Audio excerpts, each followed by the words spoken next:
seemed like an above average day when I woke up. The birds were chirping, and my phone alarm was blaring in my ear. I had an almost uncontrollable urge to do something interesting today. I and my dad had been camping in the Ozark Mountains, hoping to find some new caves to explore.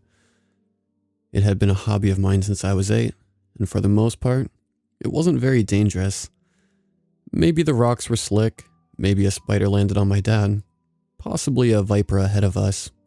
We always came prepared.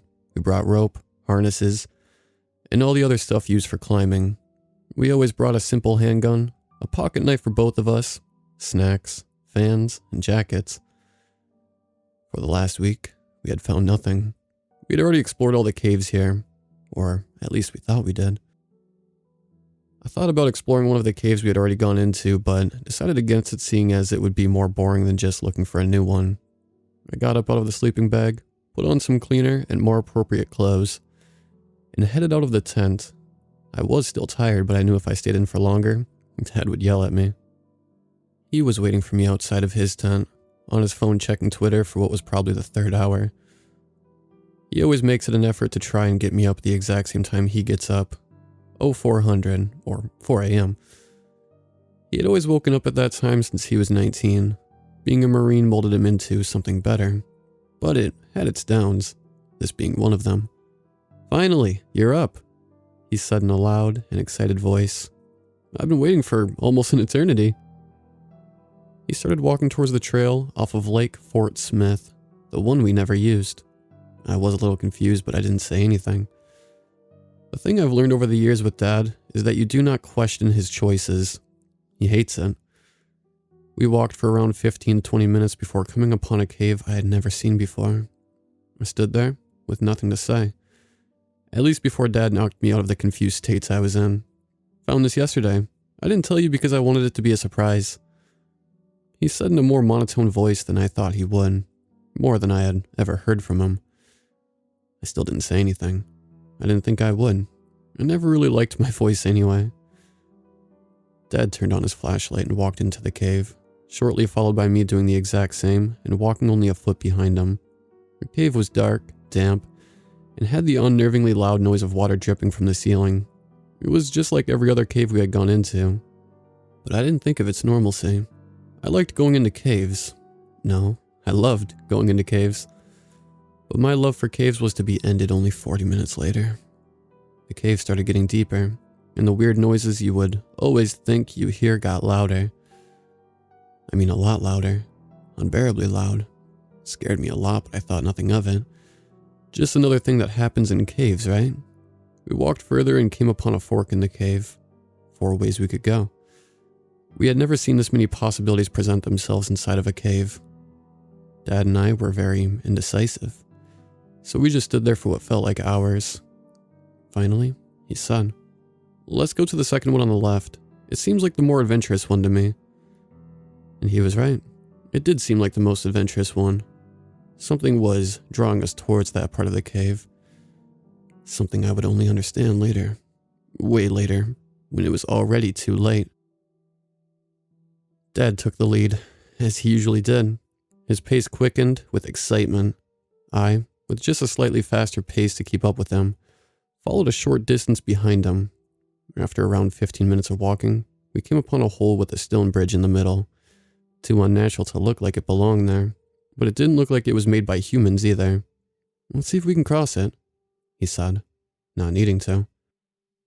I followed his orders and helped him pick up what seemed to be a 75-pound rock. He grunted, and we moved it over to the stone bridge, quickly throwing it with it landing only 3 feet away. "Good," he excitedly exclaimed. "We can continue." He walked on the stone bridge, pushed the rock off, with it making a loud banging noise when it landed. I heard a soft grunting noise for about 3 seconds after the rock fell, with it making a shiver go up my whole body. I walked with him over the bridge, holding his hand which was behind him. "Really? Are you that scared of falling off?" "Yeah," I replied with a shaky voice. We made it across in less than 8 seconds, with me sighing in relief as soon as we made it across. We continued walking, but shortly stopped after the noises started. There was low laughing that sounded like it was coming from the cave walls. I could tell Dad was scared, so I took the lead. As we continued walking, it only got louder, which brought us to the point of shivering in terror. Although we were scared, we weren't the type of people to just give up when we got scared, so we continued at a slightly slower pace. We walked for another 8 minutes, until we hit this sort of open area in the cave. It was like a room, but not man-made. We entered the area. It had a chamber-type vibe to it. It was like we were going to get attacked by something at any moment. That's about the time when the true horror started. The laughing, again, started. It was louder this time. So we did what we did before, stay in the same place, and look at each other, terrified of what was going on. Another noise started when the laughing stopped. The clicking. It nearly made us insane, but just before we thought it would get worse, it stopped. All we could hear now was the breathing. Our own breathing, but there was something else. We stood there for what felt like hours until Dad, with the most horrified look I've ever seen someone get, looked up and screamed. I'd never heard him scream because something scared him. Not once after he was 16 did something make him scream in fear, but this was definitely deserving of it. Above us were multiple human bodies. Not dead, just stuck on the top part of the cave. We stared at them for a bit, and then ran when one of them tried to talk. We heard shrieking from behind us as we ran. Not shrieking as in screaming in pain, as someone might do when they break a bone. This was way worse. Something inhuman. Something unearthly. I could hear Dad praying in a soft and shaky voice. It sounded like he was crying, but neither of us had time to talk about whatever that was. And I don't think either of us wanted to. What was that? He kind of yelled at me.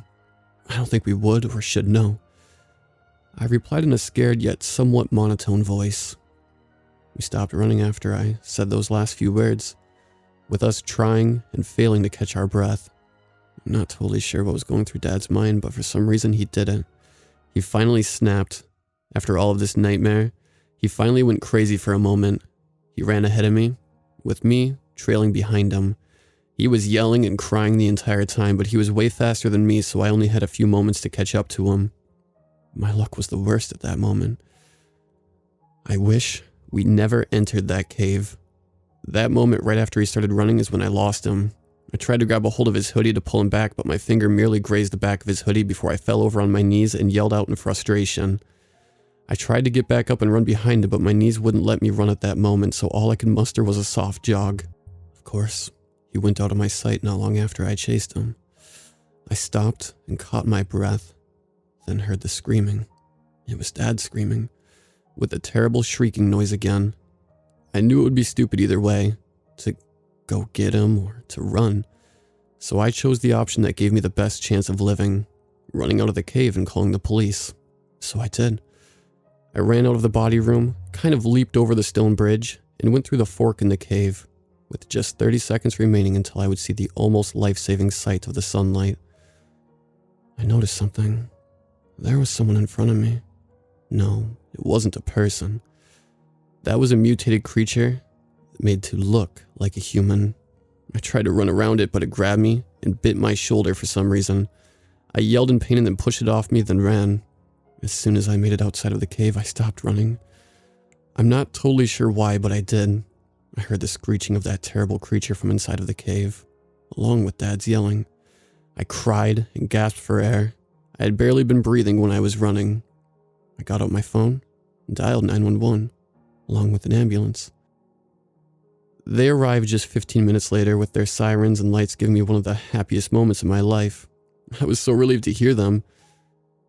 But I knew that when they went in and came out, I might not like what they say. They looked at me in shock for a moment before interrogating me. What happened?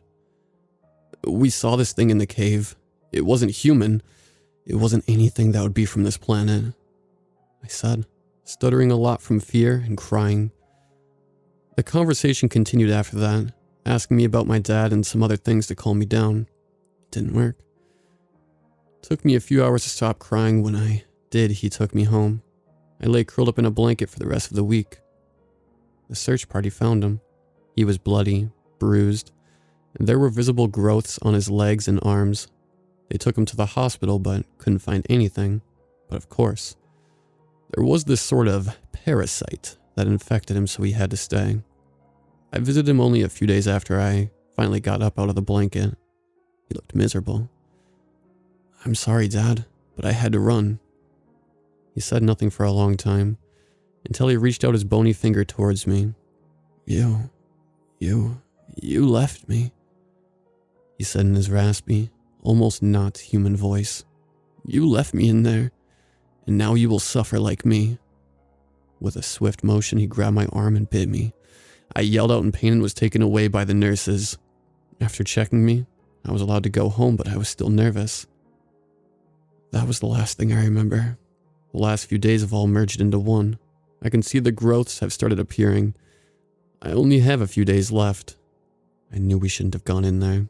I know now why there was a sort of pulling into that cave.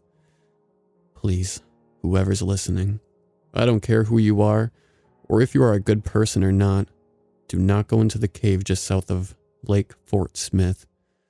You won't last long in there.